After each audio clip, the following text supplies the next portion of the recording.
Hi, I'm Dr. Jessica Ware, and I am a curator at the American Museum of Natural History. And I'm joined here with artist, activist, and performer Cyrus Marcus Ware. Hello. Hello. So So excited to get to chat today. yeah, so we're gonna be talking about art and entomology, art and insects. Um, and so you're an artist and a performer, and can you tell us a bit more about your work? Yes. So thanks so much for having me. I'm an artist and an activist and an organizer and a scholar. In my art practice, I work pretty large using drawing and installation to tell stories about Black activist culture and about stories about our history and archiving our community stories. So I work sometimes in theater, I work in speculative fiction, and tell stories about our lives. Wonderful.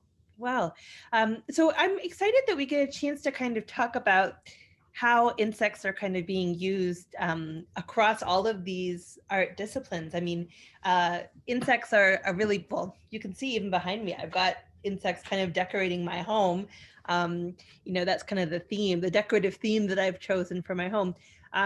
So I thought we could just kind of dive in and start talking about, how different people have kind of incorporated insects into their work.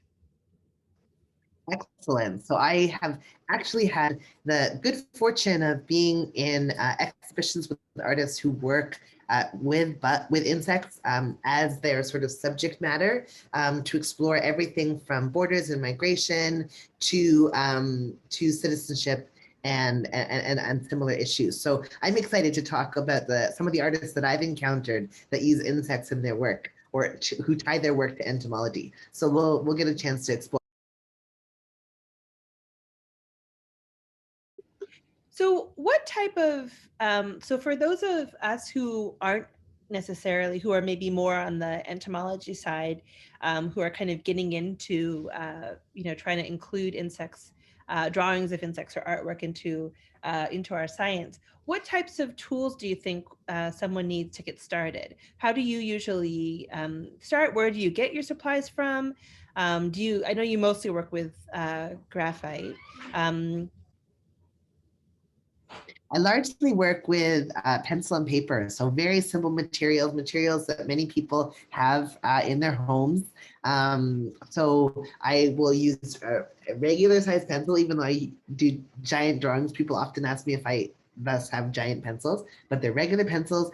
And I get pencils. I like to get a range of them. So from 9H, which is a really light pencil, to 9B, which is a really dark pencil.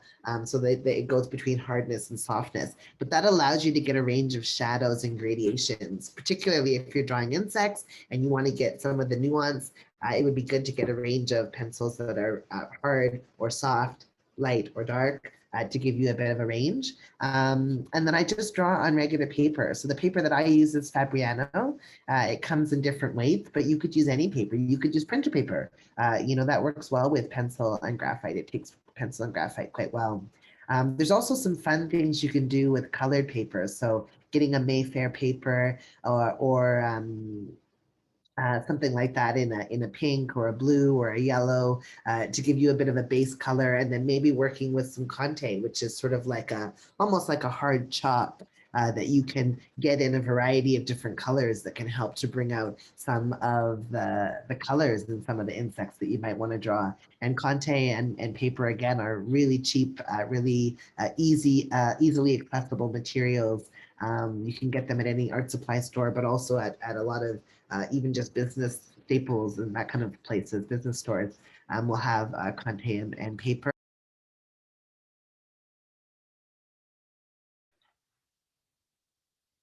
So, let's explore entomology and art together. So, the first artist we wanted to talk about today is Charles Ethan Porter. Tell us a little bit about Charles, Jessica. Well, I mean, there certainly have been people who incorporated insects in their artwork. You can look at cave paintings, and early humans kind of used insects, for honey, for food. They talked about them in terms of kind of pest management and pests. So you can look at, a long history of humans over thousands of years using insects in art. But Charles Ethan Porter is a good example of someone who was a professional artist in the 1800s, who was an African-American artist who did some firsts, so he was the first to, be really well recognized, I suppose, for doing still life art, and having a lot of his work didn't include insects, but because he was working on still lifes, many of them did. And so this is a kind of a good person to kind of start with, just to talk about perhaps some of the barriers that actually prevented some of the artists from participating in the larger kind of art community. Yeah, so we know, of course, there are, historic practices in the arts that limited who got to engage in this as a full-time pursuit or a full-time occupation. And particularly at a time, at this particular time, for Black people to be able to work professionally as artists would have been a very rare thing. So absolutely, I'm not surprised that he would be somebody who had racked up quite a lot of firsts in his field. I love this drawing too of these these are monarchs. Well, I think so. They look like monarchs to me. They don't. They're a close kind of mimic, which is an nymphalid that has a slightly different vein pattern. So I would say these look like monarchs to me. And this is kind of a beautiful example of a painting or of a drawing that incorporates a story, because there's also something happening here. There's pollination happening here, and the butterflies are kind of feeding on nectar. I love works like this because it's a beautiful piece to look at, but it also is it gives a sense of movement and a sense of an activity, of a behavior, what we call in science an ethogram, observing the behavior of an organism. Incredible. Let's keep looking at some more artists. So Charles, of course, is an early example. Charles Porter's work is an early example of a work that incorporates entomology into the artistic practice. But of course, this is something that continues today. So again, this is Charles here. I had the pleasure of being in an exhibition with Tazine and got a chance to explore her practice and the way that she uses this image of this repeated image of the cockroach to talk through ideas of migration, of borders. So this is Tanzine here. So she's been creating these are actually sort of die cut plastic cockroaches that repeat over and over again. Tanzine is a Pakistani Canadian artist who works in these sort of sculptural forms to look at socio-political conflict, but also just creates these beautiful, stunning, incredible images that sort of explore. She was particularly affected by the 9/11 attacks and how the wars that followed after 9/11 resulted in this sort of fear and mistrust of other cultures, of other communities. And so she started using this cockroach that she calls a holding pattern. So this is some of the cockroaches installed, Wow. some of the drawings. Now, does this, I mean, I'm not an entomologist. Are these relatively accurate images of the cockroach? I think that they certainly look like, what one might call an American cockroach. They look like Paraplana americana, which is a kind of a global pest at this point. It's anatomically pretty good here with the antennae and the 6 legs, and thorax and abdomen. This is striking. I really actually love these images. My goodness. Yeah, they're beautiful. So this installation with the chairs was actually installed at Pearson International Airport. So like in a site-specific installation, that where in a place where people are moving, across borders and through sort of jurisdictions in this airport environment, there's this installation of this repeated cockroach that is this, as you say, this international pest, but also displayed in this sort of gorgeous, incredible way. And again, I'll just go back to this image. You know, this is similar to what was installed at Border Cultures 3, which was an exhibition at the Art Gallery of Windsor in 2000. And well, there was three parts of it over 3 years. Between 2013, I think, and 2015, curated by Srimoy Mitra. And in this installation, Tenzin there was like a pipe that kind of came out of the wall and a bunch of the cockroaches sort of falling down and displayed on the floor. And then I think there was an installation of the chairs and the couch. And then this was a more recent work, again, working with sort of etched glass, but this idea of the dead cockroach, or the cockroach that isn't doing as well here. Yeah, this is great. Yeah, and then I wanted to show you these beautiful, incredible butterflies that are made out of passports. And this is from an installation, again, at the Art Gallery of Windsor, curated by Srimoy Mitra. And it's of this incredible work by Tintin Wulia. And Tintin, I think, is currently based in Australia, but is from Indonesia, and creates work that explores, again, migration, borders, that often uses these passports. So this project, 140 passports, has been installed in places like the Istanbul Biennial, and again here at Border Cultures.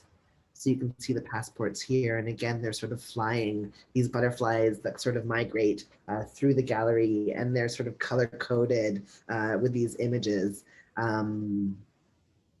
So so Tintin is based in Brisbane, Australia right now, and is from Denpasar. And really incredible artist. I love these works.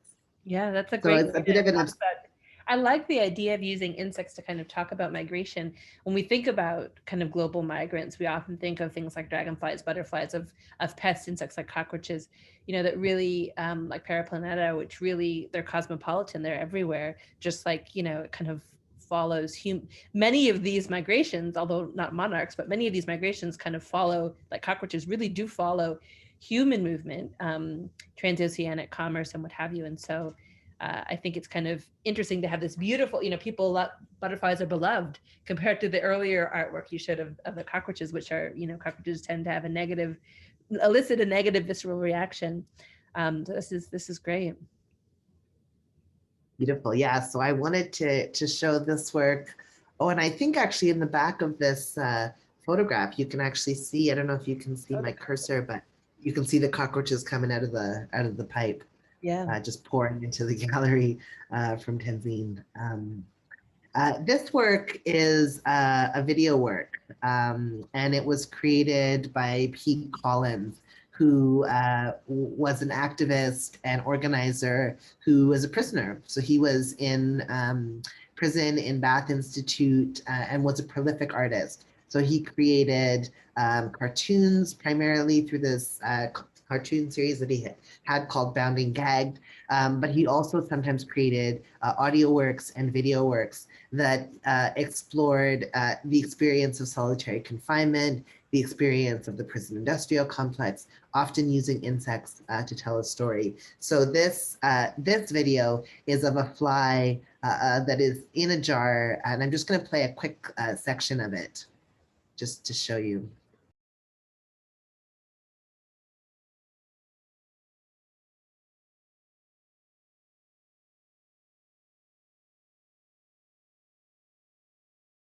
The air was so hot it was a fly walking on me.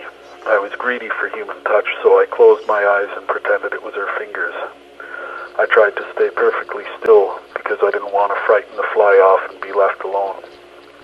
As I sat there, the fly took off and landed on my shoulder. I noticed I was breathing shallowly as I could in an effort not to disturb the fly.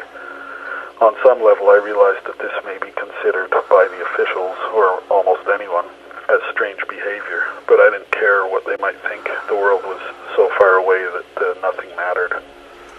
I remember wondering if I should be concerned about diminishing mental capacity. I had read that long-term isolation was bad for mental health. I surmised that simulated human touch was better than none.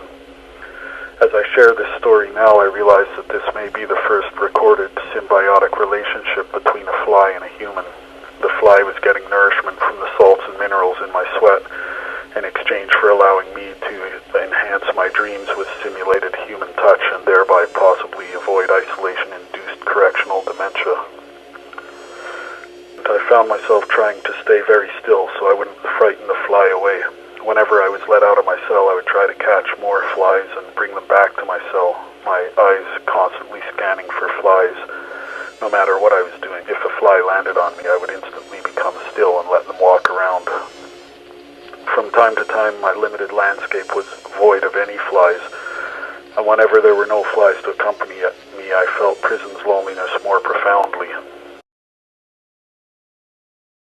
It'll play. But anyways, this fly flies around in this jar as Pete tells a story, this beautiful story. This film is called A Fly in the Ointment. If anybody wants to watch it, it's online. But he tells this beautiful story about being in solitary confinement and this fly coming into the prison and this fly landing on his arm. And as the fly moved down slowly across his skin, he tried to imagine that it was somebody that he loved because he had been devoid of human touch, as is that's what solitary confinement is. Yes. He had been devoid of human touch for such a long period of time. He couldn't remember what it felt like to have his skin touched. So this fly became this friend.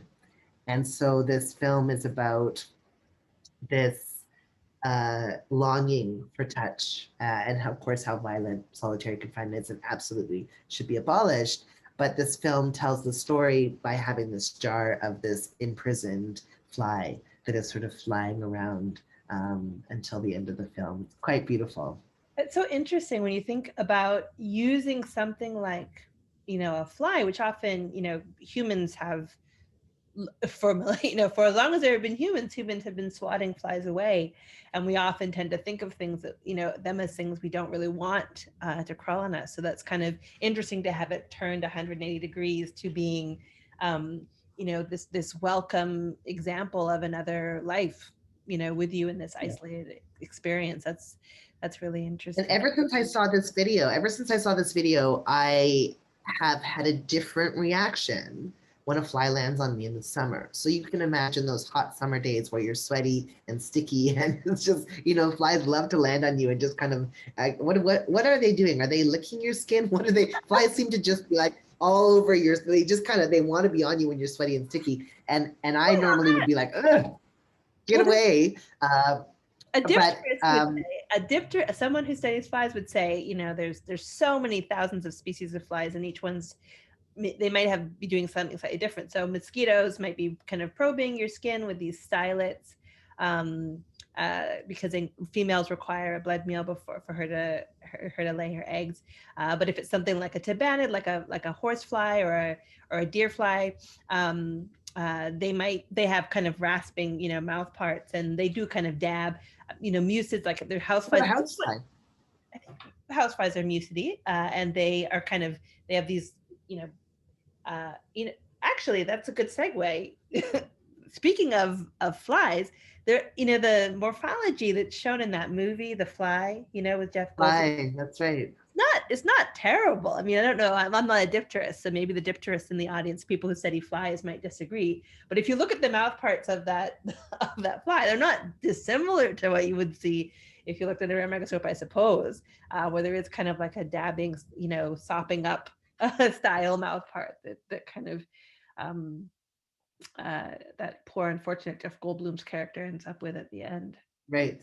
Yeah. Anyway. Well, yeah. So now when the fly dabs its mouth part on me, I think of Pete, and I think of what it would be like to be with it. Well, now, of course, in this pandemic, we all know so well, of course, what the being devoid of touch can feel like, you know. But definitely, you know, thinking about Pete when a fly lands on me, and I let the fly stay. I let the fly stay more often than not.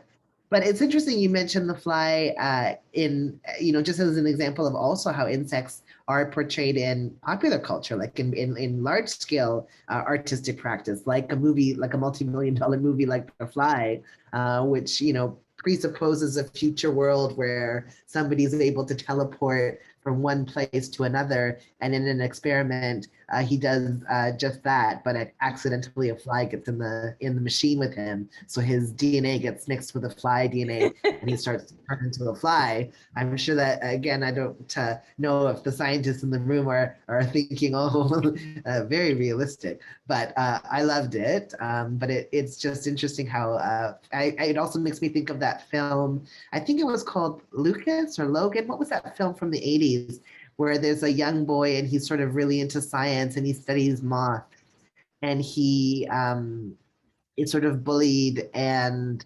in the 70s, and you know, he loves the girl who's the love interest, and it's sort of about what happens to them. But the main through line of the movie is that he studies this type of moth that comes out at night, and the mean sort of football playing jocks from the 1970s movie, you know, keep driving around at night, and they keep you know, splattering into these bugs. This was, of course, back at a time when we had the windshield covered with bugs in the summer, which we don't really have now. But Remember anyways, that that movie? I think, yeah, I think it's called Lucas.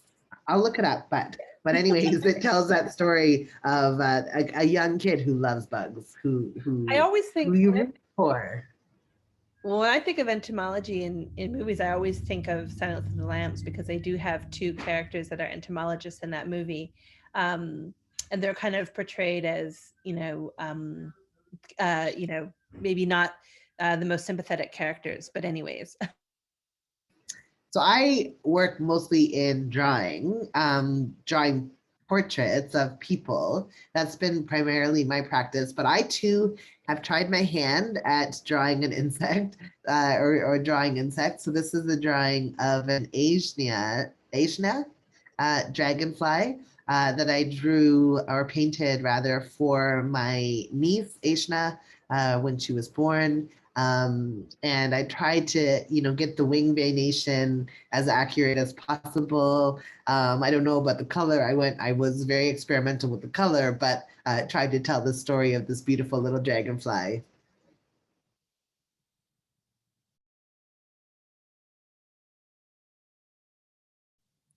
So that's one example. Our mom, Susan Ware, is also an artist, and she's also, you know, started to incorporate insects into her practice. And this is a painting that she's done.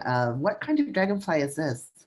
It's a 12-spotted skimmer. It's Libellula pucella, which is, you know, their wings really do look like that. They're in the family Libellulidae, which is an anisoptera, a dragonfly. And they're really common, you know, kind of around in Canada. They're common here in New Jersey. And the white and black kind of there's 12 spots, which is what's called a 12-spotted skimmer. It's really striking. You often find them around small ponds and such in the summertime. They're amazing. But I think what she did a nice job of here is sometimes I think that when it comes to drawing insects, um, people can get too bogged down trying to make sure that every single vein is shown. And what I like about what she's done here is that she doesn't actually focus too much on all of the veins. It kind of gets the overall appearance of the insect. You know, the spots are the most striking. It's almost like it's a caricature, I guess, of of what the insect is. Quite beautiful.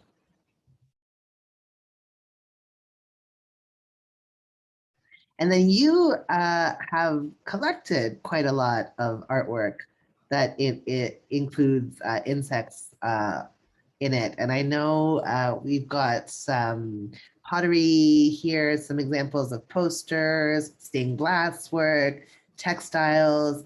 I mean, insects are used and appropriated by artists a lot in their creative practice to sort of tell these stories. Yeah, these Um, posters, the Entomological Society of America had a poster series every year for a while there. And I tried to collect as many of them as I could where they, for, these scientific societies, they have conferences and they're in a different city every year. And so then they would kind of incorporate something about that city. In this case, for Knoxville, it was this, sphere, and then have an insect kind of with it, which I always thought was kind of neat. And actually, this pottery I love because it's a cartoon dragonfly. It's not like it's what you would call biologically accurate, but it gives this sense of movement. I don't know, I just love looking at it. I can really imagine, a Calopteryx, a damselfly of some sort, just kind of skimming above the water by reeds of grass, which I love. Beautiful. And this stained glass work is beautiful. Yeah, So the this wings almost seem like opalescent. They almost seem rainbowed. Maybe that's just the way the light refracts through it, but it's gorgeous. Yeah, I think that I think dragonflies and damselflies, butterflies also, they've been really commonly used in stained glass. I've seen quite a few stained glass pieces that have them. And I think it goes back to this idea that, artists tend to incorporate, with the exception of, the peers that you just talked about that had cockroaches, the majority of artists that are using insects tend to have ones that elicit this positive kind of visceral response, this positive response, which are usually dragonflies, butterflies, things that sometimes praying mantises. I think those are considered beautiful by many, and so they're often featured. So this textile was from South Africa. My graduate PhD advisor Mike May brought it back for me, and it's another example of a using one of the more beautiful, quote unquote, of insects as artwork. Amazing. Well, I wonder for folks who are watching, if they have experiences of seeing insects in maybe in the art around their home, maybe in the art in their communities.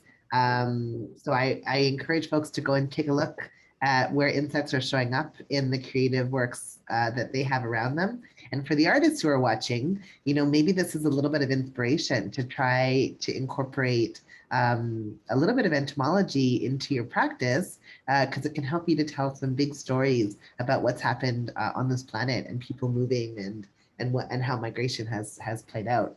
I love this image of the praying mantis on the water tower, I suppose, or something in I think it's called Knoxville. the sun sphere. I think it's called the sun sphere. I'm not. Sun here. Yeah. Beautiful, really beautiful. So yeah, explore what's there and see what's possible. So if So you're watching, Jessica, oh sorry, Cyrus. no, please go ahead. So if you're watching this and you have insect artwork, insect movies, insect pieces that you want to share, feel free to tweet them or post them on Instagram, and you can tag us at Black in Ento Week, or our social media handles are at Black in Ento Week for Facebook, Instagram, and Twitter.